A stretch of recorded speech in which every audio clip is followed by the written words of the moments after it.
There is a certain legend within the web novel community, a myth, if you will, about a man who scammed Tencent and earned himself a secure source of income for what is the foreseeable future.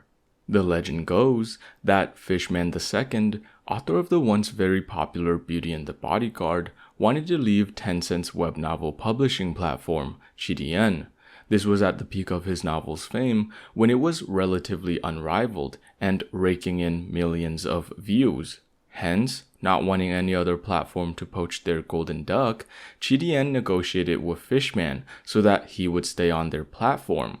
Now, I assume that Qidian sent their brightest, most talented, and intelligent negotiator, someone with an IQ equivalent of 5 spiritual roots, because according to legend, the contract given to Fishman stated that as long as Fishman continues to stay on Qidian and his popular web novel Beauty and the Bodyguard continues to be serialized, then each month, Fishman would be paid 10,000 yuan guaranteed, and for every additional 1,000 words that Fishman writes, he would be paid an additional 100 yuan on top of his guaranteed pay.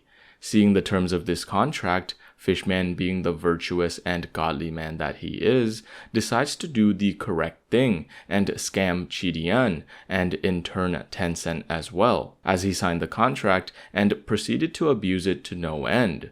Somewhere down the line, Tencent realized their mistake and tried to do everything in their power to void the contract, but as it turns out, they couldn't really find a valid reason to void it. When the great web novel purge of 2019 happened, Tencent hoped that Fishman's novel would be implicated. However, nothing really ever happened. This was because despite having over 40 jade beauties in the novel, the main character had kept his purity throughout the thousands of chapters. Why don't her pants fall down? I want to see her pants fall down. Please release the patch that lets her pants fall down. Hence, the novel escaped the purge, much to the frustration of Tencent. As of recording this video, Beauty and the Bodyguard is still ongoing, with over 11,000 chapters and about 24 million words and counting. Many people believe that he is currently taking it easy while watching the numbers in his bank account go up. When I initially heard, or rather read about this legend, my first immediate reaction was to be skeptical. Not only were there no sources to support this legend, but I was also highly suspicious that a company such as Tencent would fumble this badly. So I did my own research, and not only were my suspicions proven right, but I was actually surprised by some of the things I found. When I first started my research, I found posts and discussions supporting the legend, some right on Qidian's very own forums. However, these posts did not have any evidence to back up their claims and were just mainly gossip pieces, so I dug deeper.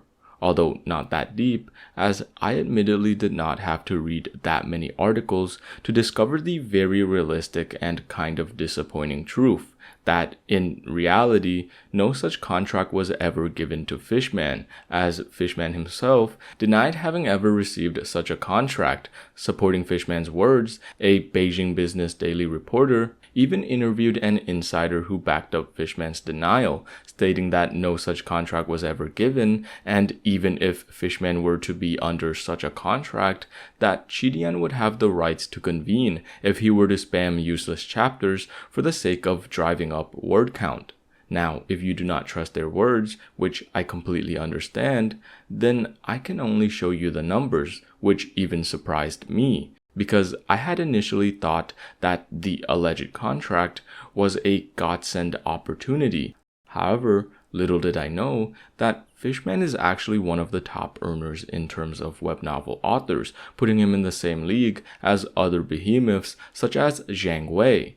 And according to information that is publicly available, it's suspected that Fishman actually earns over 1 million yuan each month, whether it be through reader contributions or through the licensing fees for the rights to adapt his works. So a guaranteed pay of 10,000 yuan a month is most likely not going to be that persuasive in the eyes of Fishman. If you're wondering as to how Fishman is earning so much, it's because his novel is big, and I mean really big. To just put into perspective how popular and big of a series Beauty and the Bodyguard is, here's a graph comparing the novel to Lord of the Mysteries in terms of search trends on the Chinese equivalent of Google, Baidu.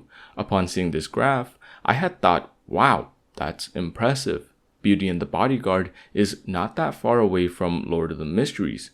However, upon closer inspection, and I mean closer as the image does not have much JPEGs, Lord of the Mysteries is actually being beaten out by Beauty and the Bodyguard. Although this is very much not the case anymore, as Lord of the Mysteries has become so much more popular over the years, with there even being Lord of the Mysteries themed subways, the point is that Beauty and the Bodyguard is a series that is by no means small. What I want to get across by sharing Fishman's earnings, as well as the size of his novel, is that Fishman really has no reason to sign the contract, which he is rumored to have signed.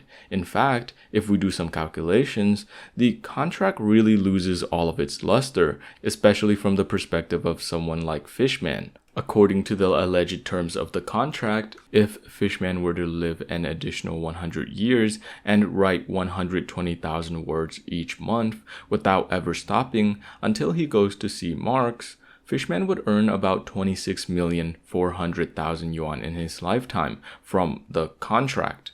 This, of course, is no small sum, but keep in mind that this is accounting for the best case scenario, where Fishman is writing 120,000 words a month back to back. The heavy labor associated with writing so much aside, the contract is not as lucrative as it may sound, especially for someone like Fishman, who made over half of this in 2017 alone.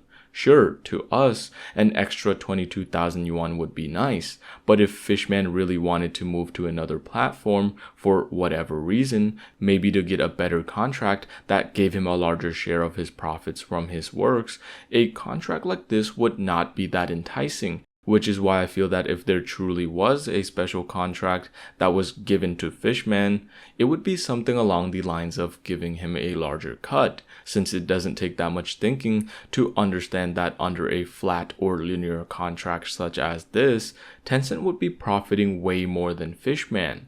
So going back to what I said about the negotiator previously, they really did send their brightest if Fishman is under a contract such as this right now. Look, I get it. It's enticing to believe a story like this because on the surface, it seems like a superhero story about someone going up against a big bad corporation. But even if this story were to be true, it wouldn't be a story about someone winning over a giant corporation, but instead, your everyday story about another person being taken advantage of. With all of that having been said, you're probably wondering why then Fishman keeps updating his novel and how the rumor even started in the first place. Well, to answer the first question, according to Fishman himself, he started the novel with the intention to write the longest serialized web novel. As the series continued and got longer and longer, many people dropped the series, but others, mainly hardcore fans, remained. Some even expressing to Fishman their wishes for the novel to never end, as it is the last remaining remnant of their youth. With their interests coinciding, Fishman had no reason to not fulfill their wishes. In terms of how the rumor started, it started with the Chinese equivalent of a Twitter post, X tweet, or what you want to call it, with this post somewhere in March of 2021 being credited as the source of the rumor, as it is a post which contains details we're all too familiar with by now. As you might expect from a post alleging something like this post has no proof or evidence to back up any of their claims. Hence, people did the most logical thing and spread the post like wildfire, with so many people believing and accepting it as fact that it even spread to the States, where I had to look into it myself.